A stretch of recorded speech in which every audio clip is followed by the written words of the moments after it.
مسلمان کی زندگی میں دعاؤں کا بہت زیادہ اثر ہوتا ہے۔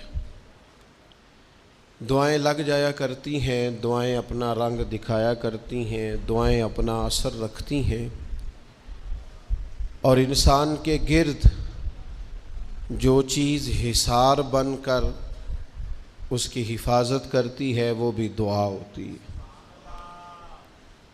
دعائیں کرنی بھی چاہیے۔ نبی کریم علیہ السلام نے فرمایا جو اللہ تعالیٰ سے نہیں مانگتا اللہ اس سے ناراض ہو جاتا ہے۔ دعائیں کرنی بھی چاہیے، دعائیں کرانی بھی چاہیے، اور دعائیں لینی بھی چاہیے۔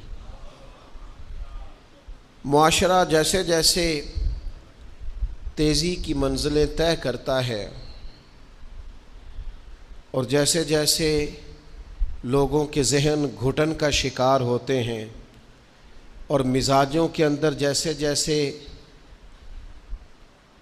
دین سے دوری واقع ہوتی ہے اور روحانیت سے لوگ جیسے جیسے دور ہوتے ہیں، مختلف قسم کے وسوسوں کا لوگ شکار ہوتے ہیں۔ ایک وسوسہ لوگوں کے دلوں میں یہ بھی پیدا کیا جاتا ہے کہ جب اللہ تعالیٰ سب کی سنتا ہے تو کسی سے دعا کرانے کا کیا مطلب ہے؟ بالکل صحیح بات ہے، بڑی عمدہ اور اعلیٰ بات ہے۔ اللہ تعالیٰ سب کی دعائیں قبول فرماتا ہے۔ اللہ تعالیٰ اپنے ہر بندے پر اپنی شان اور اپنے فضل کے مطابق رحمت فرماتا ہے، اس میں کوئی دو رائے نہیں ہے۔ لیکن قرآن مجید خود فرماتا ہے کہ رب کے کچھ بندے وہ ہیں جو اپنے مومن بھائیوں کے لیے دعائیں کرتے ہیں۔ یہ کسی دوسرے کے لیے دعا کرنا اتنا محبوب عمل ہے کہ اللہ نے اسے قرآن مجید میں بیان فرمایا۔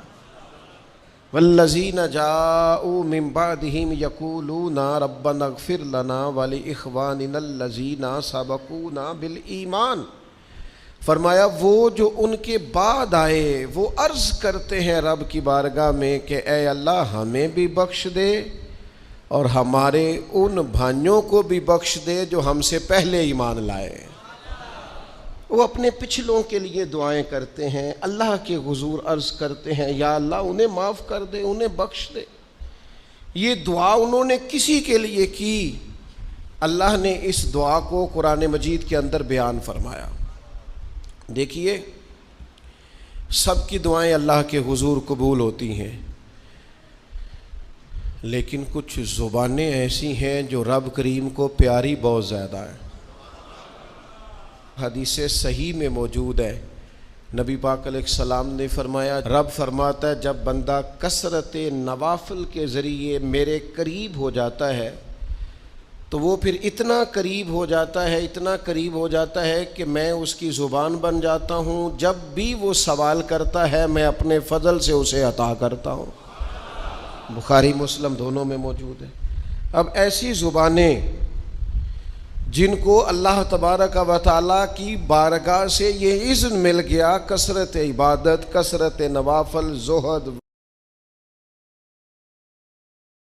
ورع، تقوی، کہ اللہ کے حضور جب وہ عرض گزار ہوتے ہیں تو مالک ان کی دعائیں قبول فرماتا ہے۔ تو اب اگر کسی کو کسی ایسی زبان کی خبر آئی اور اس نے جا کے اس سے دعا کرائی اور اللہ نے اپنے فضل سے اس بندے پر رحمت کر دی اور دعا قبول ہو گئی، تو بتائیے حرج والی بات کیا ہے؟ اب اس پر بھی وسوسہ ہے کہ اللہ صاحب کی سنتا ہے، آپ نے فلاں کو دعا کے لیے کیوں کہا؟ اس پر بھی وسوسہ ہے۔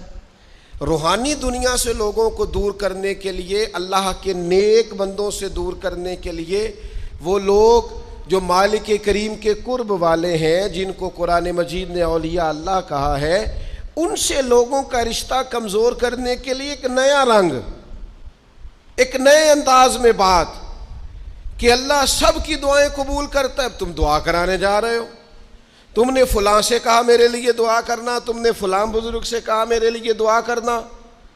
تو میرے بھائی یہ تو بڑی آسان سی سادی سی بات ہے۔ اچھا یہ بھی ضروری نہیں کہ جو دعا کرا رہا ہے وہ کوئی کمزور ہی ہو، وہ گناہگار ہی ہو اور وہ کسی نیکوکار سے ہی کہے کہ میرے لیے دعا کرنا تو تبھی بات بنے گی۔ بعض نیک بھی کہہ دیتے ہیں اور اس سے کہہ دیتے ہیں جو درجے میں ان سے کم ہوتا ہے. کیا حضرت امام جعفر الصادق رضی اللہ تعالیٰ عنہ نے کہا نہیں حضرت داؤد طائی سے کہ میرے لیے دعا کرنا؟ کیا کہا نہیں بعض اساتذہ نے شاگردوں سے کہ دعا کرنا؟ کیا کہا نہیں کہ بعض مشائخ نے مریدوں سے کہ میرے لیے دعا کرنا بھائی؟ کیا بیٹا اپنے باپ کے لیے دعا نہیں کرتا؟ کیا بیٹیاں بیٹے ماں باپ کے لیے دعا؟ او سنو نا یار، اس سے بڑی میں آپ کو بات کیا سناؤں؟ بخاری مسلم میں موجود ہے، حضرت عمر فاروق رضی اللہ تعالیٰ عنہ عمرہ کرنے جا رہے تھے. اللہ کے پیارے رسول، رسول رحمت، محبوب رب اکبر صلی اللہ تعالیٰ علیہ وسلم نے فرمایا عمر میرے بھائی ہمیں بھی دعاؤں میں یاد کرنا. اب بتاؤ اس سے بڑی مثال کہاں سے لائیں؟ حضرت عمر سے نبی کریم علیہ الصلوۃ والسلام نے کہا عمر میرے بھائی ہمیں بھی اپنی دعاؤں میں یاد رکھنا. تو اگر حضور جناب عمر سے کہہ سکتے ہیں دعا کرنا، مجھے بتاؤ حضور کو ضرورت ہے جناب عمر کی دعا کی؟ یہ کس لیے کہا؟ یہ اس لیے کہا کہ ہمیں سمجھ میں آ جائے کہ کچھ لوگوں سے دعا کرا لینی چاہیے، کچھ لوگوں سے دعا کرا لینی چاہیے. بس اس سے زیادہ جملہ نہیں کہوں گا، کچھ لوگوں سے اپنے حق میں کچھ کہلوا لینا چاہیے، کوئی گواہی اپنے حق میں کرا لینی چاہیے. فائدہ ہوتا ہے، اس کا نفع ہوتا ہے، اس میں بڑے راز مضمر ہوتے ہیں، اس میں بڑے عقدے کھل جایا کرتے ہیں، اس میں بڑی آسانیاں ہو جاتی ہیں. میرے عزیز نبی پاک صلی اللہ تعالی علیہ وسلم نے فرمایا جناب عمر سے میرے لیے. حضور فرماتے ہیں اللہ کے کچھ بندے ہیں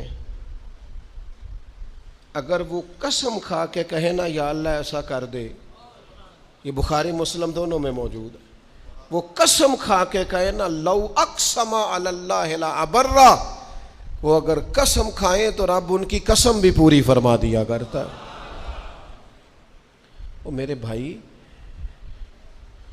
محبت کے لیے دل ڈھونڈ کوئی ٹوٹنے والا، کوئی جگہ ایسی تلاش کر جہاں سے دعا مل جائے، جہاں سے کرم ہو جائے، جہاں سے عطا ہو جائے، جہاں سے اللہ کا فضل ہو جائے. اور پھر ہمیں بھی چاہیے ہم دعائیں دیتے رہیں، ماں باپ کو چاہیے اولاد کو دعائیں دیتے رہیں، اساتذہ کو چاہیے شاگردوں کو دعائیں دیتے رہیں، مشائخ کو چاہیے عقیدت مندوں کو دعائیں دیتے رہیں، بہن بھائیوں کو چاہیے ایک دوسرے کو دعائیں. چلیں آپ آمین کہیں. اب آپ نے انکار نہیں کہ سارے دعا مانگے یا اللہ ہمارے بھائیوں کو ہم سے زیادہ عطا فرما، یا اللہ بھائی کو ہم سے، یا اللہ بھتیجوں کو زیادہ عطا فرما، بھانجوں کو زیادہ عطا فرما، اللہ محلے داروں کو زیادہ عطا فرما، پڑوسیوں کو زیادہ عطا فرما. یہ مانگو نا دعائیں، اس میں بھلا ہے، اس میں نفع ہے. اب جنہوں نے پریشان ہو کے آمین کا ہے وہ خوش ہو جائیں گے. نبی پاک علیہ السلام نے فرمایا جو دعا تو کسی کے لیے مانگتا ہے اللہ پہلے تیرے حق میں قبول فرماتا ہے. لوگ خوش ہو گئے آپ لوگ. او بھائی دعا مانگیں کسی کے لیے، بد دعا نہیں کرنی، کسی کے لیے بھی بد دعا. ہمارے ہاں نا ایک بہت بڑا طبقہ جذباتی لوگوں کا ہے. ہمارے ایک استاد کہا کرتے تھے جذباتی لوگوں سے دوستیاں نہیں کرنی چاہیے، جذباتی لوگوں سے تعلقات نہیں بنانے چاہیے، اس لیے کہ جس بندے کا اپنے اوپر کنٹرول ہی نہیں تو وہ کسی کے حق میں کیا کرے گا. وہ کہتے تھے جذباتی لوگوں سے بچو. او بھائی ہم بڑے جذباتی ہو جاتے ہیں، ذرا سی شدت آئی نہیں گھر میں لڑائی، اور لڑائی بھی کس سے؟ گھر والی سے. بد دعائیں شروع کر دی، اپنے آپ کو بد دعائیں دے. لڑائی کس سے ہو رہی ہے؟ بہن بھائیوں سے. بد دعائیں شروع کر دی.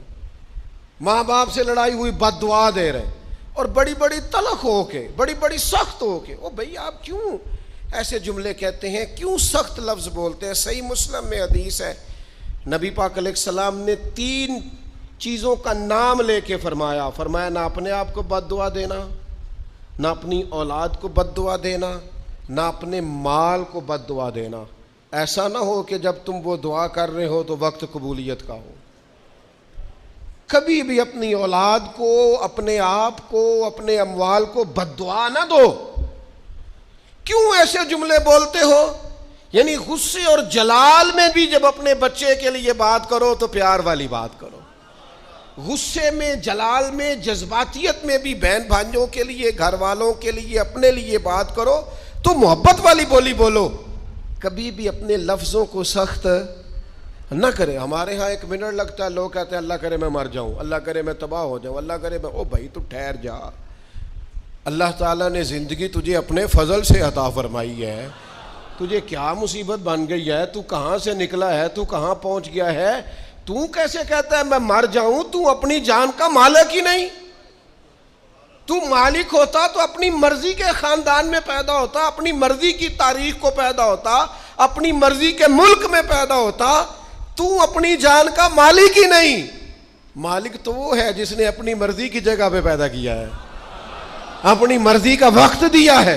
تو کیسے کہتا ہے میں مر جاؤں؟ نہیں، تو مر سکتا، اپنی مرضی سے مرے گا تو خودکشی حرام ہے، اور رب رسول کے راستے میں مرے گا تو شہادت کی موت نصیب ہوگی، ہمیشہ کی زندگی ملے گی۔ وَلَا تَقُولُوا لِمَن يُقْتَلُ فِي سَبِيلِ اللَّهِ أَمْوَاتٌ۔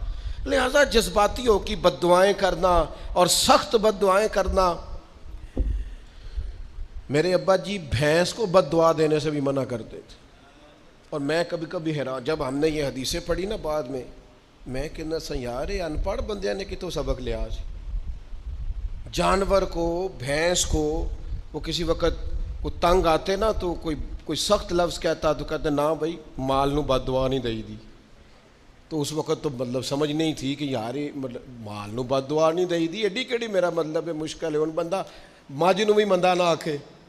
لیکن وہ جب روایات پڑھیں بعد میں تو سمجھ آئی کہ کچھ علوم کتابوں میں ہیں، اور چونکہ مسلمان سینہ بسینہ آ رہے ہیں تو کچھ تربیتیں ایسی ہیں جو لفظوں میں تو نہیں، لیکن بڑے بوڑھوں نے جو سنا سیکھا ہے وہ اپنے پلے سے باندھا ہوا ہے، انہوں نے اپنی گرہ سے اچھی طریقے سے کر کے باندھا ہے۔ بد دعا نہیں، آپ دعا کریں، آپ اچھے لفظوں میں، اور کوئی بندہ مل جائے نا، میں ویسے میں نے کئی دفعہ کہا ہے، پھر کہتا ہوں، آج کل نا کوئی میرے جیسے بندے کو چلو اونچی کرسی پہ بیٹھتا ہے، نماز پڑھاتا ہے، پگڑی باندھتا ہے، تو کوئی بندہ نیک سمجھ بھی لے تو دعا نہیں کراتا، فوٹو ہی لیتا ہے۔ پہلے لوگ دور سے آتے تھے تو آ کے کہتے تھے دعا کرانے آئے، اب وہ کہتے ہیں بڑی دور سے چل کے آیا ہوں جی، بڑی مہربانی، تو کہتے ایک فوٹو مل جائے گی۔ وہ اللہ کے بندے، ہم دعا دے رہے ہیں تو فوٹو لے رہا ہے۔ پھر ایک اور گل آج کل بڑی عام ہے، وہ کہتے جی ذرا یادگیری رہندی ہے، تو میں کہ غوث پاک دی تے کوئی فوٹو نہیں، سانو تے ہر ویلے یاد رہندے نے، کوئی فوٹو نہیں، ہمیں تو کبھی نہیں بھولے۔ خواجہ اجمیر کی کوئی فوٹو نہیں، ہماری نس نس میں آباد ہے۔ امام اعظم ابو حنیفہ کی کوئی فوٹو نہیں، لیکن ہم تو حنفی ہیں، ان کا نام لے لے کے جیتے ہیں۔ میرے حضرت صاحب کے ساتھ کوئی فوٹو نہیں، جرت ہی نہیں تھی، اتنے قابل ہی نہیں تھے کہ ساتھ کھڑے ہو سکے۔ وہ میرے گھر کبھی نہیں آئے، اور میں سمجھتا تھا گھر اس قابل بھی نہیں کہ اتنی بڑی ذات کو میں کہوں کہ تو میں کو جیتے دل بر سونا، اور کتنا سونا، او سونا تے رج کے سونا تے سونا جویں سویرا، میں کو جاتے رج کے کو جاتے کو جا جویں ہنیرا۔ کبھی اتنی جرت ہی نہیں کی، اتنی طاقت کے ساتھ کھڑے ہو کے کہیں کہ میں تیرے برابر ہوں تو فوٹو بنا، اتنی جرت کبھی ہوئی نہیں۔ لیکن کیا کریں، دور بدلا، حالات بدلے، زمانہ بدلا، طور طریقے بدلے۔ وہ کبھی لوگ مشائخ کے پاس دعائیں لینے جاتے تھے، کہتے تھے ہم آئے ہیں کوئی دعا کر دیں، وقت بدل گیا، 30 سیکنڈ کی ویڈیو رہ گئی۔ او خدا کے بندو، تھوڑا سا روحانی زندگی کی طرف آؤ، روحانی زندگی کی طرف۔ او بھائی دعائیں کرائیں، اپنے لیے گواہیاں پکی کریں، اپنی والدہ سے، اپنے والد سے، اپنے دادا سے، اپنے نانا سے، اپنی نانی سے، اپنی دادی سے، اپنے بہن بھائیوں سے، اپنے دوستوں سے، اپنے مرشد سے، اپنے استاد سے دعا کراؤ۔ ان سے کہو ایک دفعہ میرے لیے ہاتھ اٹھا دے اللہ کی بارگاہ میں صحیح روایت پیش کرتا ہوں، میرے نبی کریم نے فرمایا تھا عمر فاروق سے، سیدنا عمر سے، قطعی جنتی عمر جن کا حضور جنت میں محل دیکھ کے آئے، نبی کریم نے فرمایا تو عمر لوگ حج کرنے آئیں گے، جہاد کے لیے آئیں گے، اگر یمن والے لوگ آئے اور تجھے ان میں سے میرا اویس کرنی مل گیا تو عمر اس سے اپنے لیے دعا کرا لینا، عمر اویس سے دعا کرا لینا، اسے کہنا تیرے لیے دعا کر دے۔ حضرت فاروق اعظم ڈھونڈتے رہے، ملاقات ہوئی سیدنا اویس کرنی سے، کہا دعا کر دے یار میرے لیے۔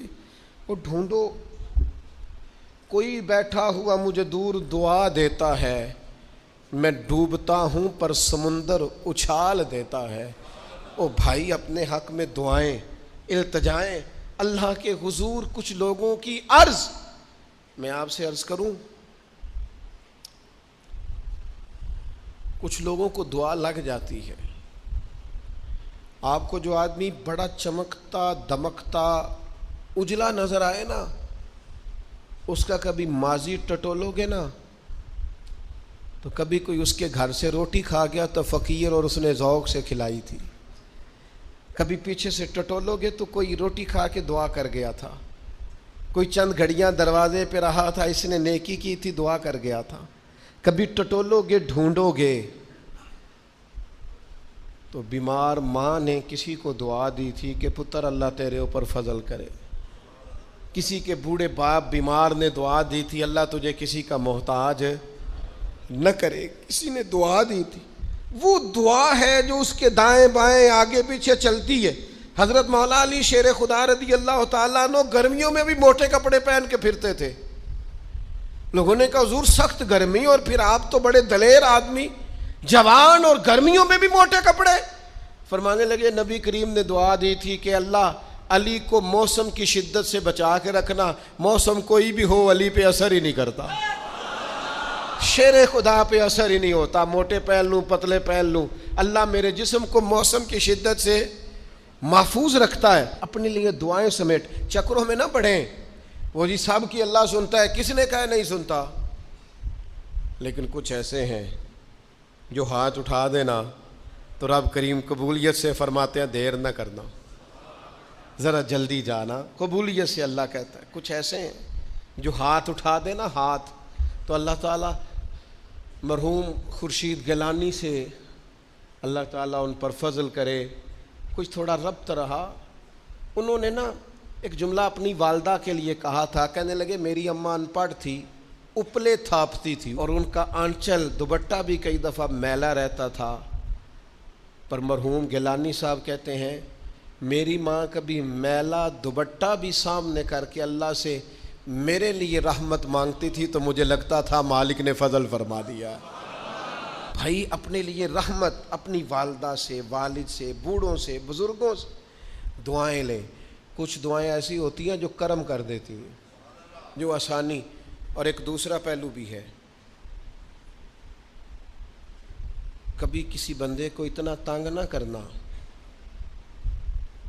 کہ وہ اتنی تکلیف میں آئے کہ وہ خود تو کچھ نہیں کر سکتا، ماڑا ہے، لیکن پھر وہ رات کو اپنے رب کی بارگاہ میں بیٹھ کے کہے کہ تو حاکم و عادل ہے مگر تیرے جہاں میں ہے تلخ بہت بندہ مزدور کے اوقات۔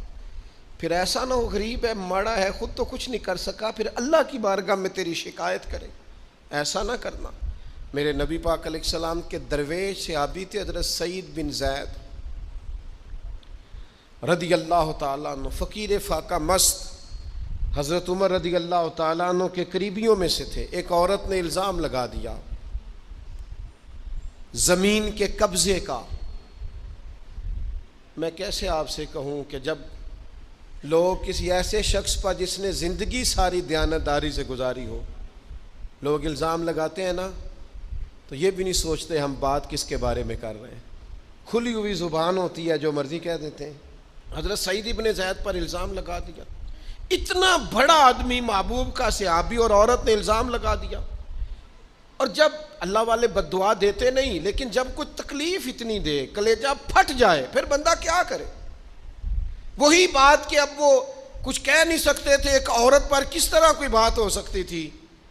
دونوں ہاتھ اللہ کی بارگاہ میں اٹھائے، یہ صحیح حدیث میں موجود ہے۔ دونوں ہاتھ اللہ کے حضور اٹھا کے عرض کرنے لگے مالک اگر یہ عورت جھوٹی ہے نا تو پھر اسے اندھا کر دے اور اس کی قبر اس کے گھر میں بنا دے، صحابہ فرماتے ہیں کہ حضرت سعید ابن زید کا تو وصال ہو گیا، زمانہ گزر گیا، لیکن ہم نے پھر اس بی بی کو اندھا ہوتے دیکھا ہے، پھر اس کے گھر میں کنواں تھا اور ہم نے اسے اپنے ہی گھر کے کنویں میں گر کے مرتے ہوئے بھی دیکھا ہے۔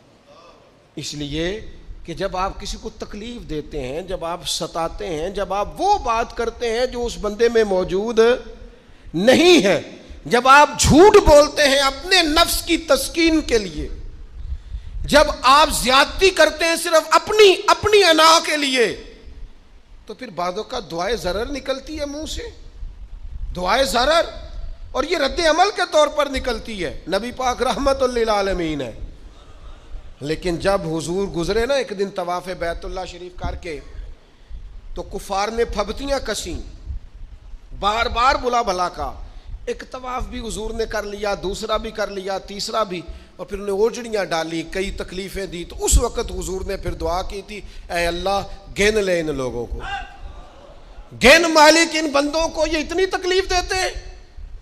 حضرت صدیق اکبر فرماتے ہیں وہ جن کے لیے محبوب نے اس دن دعا کی تھی وہ چن چن کے بدر میں قتل ہوئے، سارے گن گن کے وہ لوگ قتل ہوئے۔ کیوں ہم کسی کو اتنا ستائیں کہ اس کے منہ سے پھر ایسے جملے نکلیں جو ہم سے سنبھالے نہ جا سکیں۔ حضرت سعد بن ابی وقاص، بخاری مسلم دونوں میں حدیث، حضرت عمر نے انہیں کوفے کا گورنر بنایا تھا، حاکم بنایا تھا۔ کچھ لوگ حسد کی وجہ سے نیک لوگوں پر تنقید کرتے ہیں، اپنے ذاتی حسد کی وجہ سے اللہ کے بندوں کو ستاتے ہیں، پھبتیاں کستے ہیں، زبانیں کھولتے ہیں، اور آپ فرماتے ہیں جس نے میرے ولی سے دشمنی کی میرا اعلان جنگ ہے۔ حضرت فاروق اعظم رضی اللہ تعالیٰ عنہ نے حضرت سعد بن ابی وقاص کو حاکم بنایا کوفے کا، تو کچھ لوگوں نے شکایتیں کی، تو حضرت عمر نے کہا جاؤ پتہ کرو جا کے، معلومات کی، تو ہر بندہ کہنے لگا اتنا اعلیٰ تو بندہ ہو ہی نہیں سکتا جتنے حضرت سعد بن ابی وقاص ہے۔ ایک بندہ کھڑا ہوا، صرف ایک، وہ کہنے لگا نہ تو یہ جہاد میں جاتے ہیں، نہ مال غنیمت صحیح تقسیم کرتے ہیں، نہ یہ عدل و انصاف کرتے ہیں۔ 3 شکایتیں اس نے لگائیں۔ حضرت سعد بن ابی وقاص چونکہ زندگی ساری محنت کی تھی، جہاد کیا تھا، ساری زندگی انصاف میں گزاری تھی، دل ٹوٹ گیا،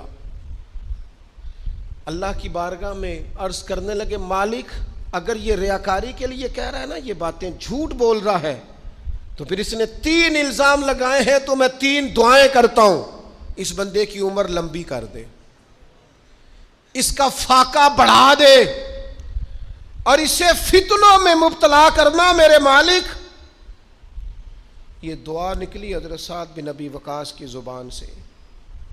صحابہ اور تابعین فرماتے ہیں وہ بندہ اتنا بوڑھا ہو گیا، حضرت سعد بن ابی وقاص تو وصال کر گئے، بڑی شان سے دنیا سے گئے، لیکن وہ اتنا بوڑھا ہو گیا کہ اس کی بھویں جھک گئی تھیں، اور فاقے کا یہ عالم تھا کہ فاقہ ختم ہی نہیں ہوتا تھا، اور فتنوں کا یہ حال تھا کہ بڑھاپے میں بھی معاذ اللہ چوکوں میں کھڑی عورتوں کو چھیڑ دیتا تھا، اور لوگ جوتے مارتے، تکلیف دیتے، باز کیوں نہیں آتا، تجھے شرم کیوں نہیں آتی؟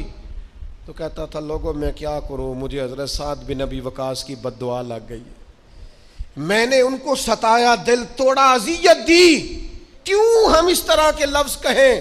میں جانتا ہوں اس بوڑھی عورت کو جس کی بیٹی کو کسی نے بڑا ہی ستایا تھا سسرال والوں نے، اور خامد اس کا موجود نہیں تھا، تو وہ اپنے وہاں سے نکلتے ہوئے نا واپس گھر سے، تو وہ دروازے پہ کھڑی ہو کے کہہ رہی تھی حضرت صاحب میں گزر رہا تھا، حضرت صاحب گل سننا، بچیوں کا باپ کوئی نہیں، ایک بھائیا بیچارہ کدھر کدھر جائے، ہر چوتھے دن میں یہاں آ کے منتیں کر کے دوپٹے پھینک کے بچی چھوڑ کے جاتی ہوں، آج میں نے اپنا مقدمہ رب کی بارگاہ میں پیش کر دیا، آپ گواہ رہے نا، میرا جرم صرف ہے کہ میں بیٹیاں دی ماں ہوں، گواہ رہنا آپ، میں نے مقدمہ اللہ کے حضور درج کرا دیا ہے، بیٹی کو حوصلہ دے کے جاتی ہوں، خود نہیں سوتی میں ساری رات، مجھے پتہ ہے میری بیٹی کے ساتھ زیادتی ہو رہی ہے، اور ان کو بھی پتہ ہے لے جا کوئی نہیں سکتے، بندے ماڑے ہیں، تو یہ روز ظلم کرتے ہیں، اب میں نے وہ مقدمہ درج کرا، آپ گواہ رہنا، میں نے بڑا منایا اس اماں کو، میں نے کہا میں اتنے سخت جملے نہ کہنے لگی کلیجہ اندر سے پھٹ گیا، چھلنی ہے۔ ایک شخص کے کمرے میں جاتی تھی معافی مانگنے، چلو بچی سے غلطی ہو گئی تو اٹھ کے دوسرے کمرے میں چلا جاتا تھا، میں دوسرے میں جاتی تھی کیونکہ میں بیٹی والی ہوں۔ اب میں نے مقدمہ درج کرا دیا ہے، اب میرا رب جانے بہتر انصاف، میں بڑا اللہ کا گناہگار بندہ ہوں۔ میں نے پھر واقعی وہاں انصاف ہوتے دیکھا، میں نے وہ رنگ بدلتے اور حالات تبدیل ہوتے دیکھے۔ یہ یاد رکھنا زندگی خود بھی گناہوں کی سزا دیتی ہے، یہاں بھی زندگی خود بھی گناہوں کی سزا دیتی۔ یاد رکھنا، ذرا احتیاط سے منہ کھولنا کسی کے بارے میں، اللہ کے بندوں کے بارے میں اپنی زبانیں ذرا احتیاط سے کھولنا، ذرا خیال کرنا، کسی غریب کے بارے میں جملے سوچ کر بولنا، کسی کمزور کا مذاق اڑانا تو معاذ اللہ ذرا ہوش کرنا، اللہ سے ڈر کے بات کرنا، اس لیے کہ بڑی جلدی انصاف کا وقت آنے والا ہے، بڑی جلدی حالات بدلنے والے ہیں۔ تلک الایام نداولھا بین الناس، اللہ لوگوں کے درمیان دن بدل دیا کرتا ہے، پھر لوگوں کو جگہ نہیں ملتی چھپنے کی، رخ چھپانے کی۔ دو ہی باتیں آج آپ کے سامنے رکھی ہیں، ایک تو نیکوں سے دعا لے لو، اللہ والوں سے دعا لے لو، ماں باپ سے دعا لے لو، بزرگوں سے دعائیں، اور دوسرا بد دعاؤں سے بچ جاؤ، دعائے ضرر سے بچ جاؤ۔ کسی کو اتنا نہ ستاؤ کہ وہ بیچارہ خود کچھ نہ کر سکے اور اللہ کے حضور تمہاری شکایت کرے، بچو۔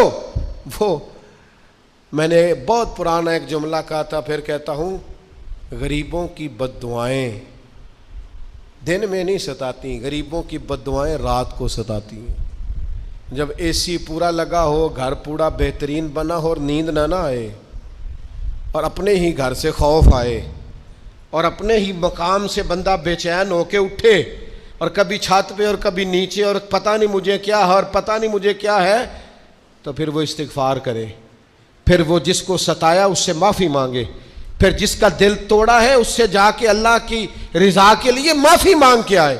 اس لیے کہ کچھ سکون ایسے ہیں جو صرف معافیوں سے ملتے ہیں، وہ صرف کسی کو راضی کرنے سے حاصل ہوتے ہیں۔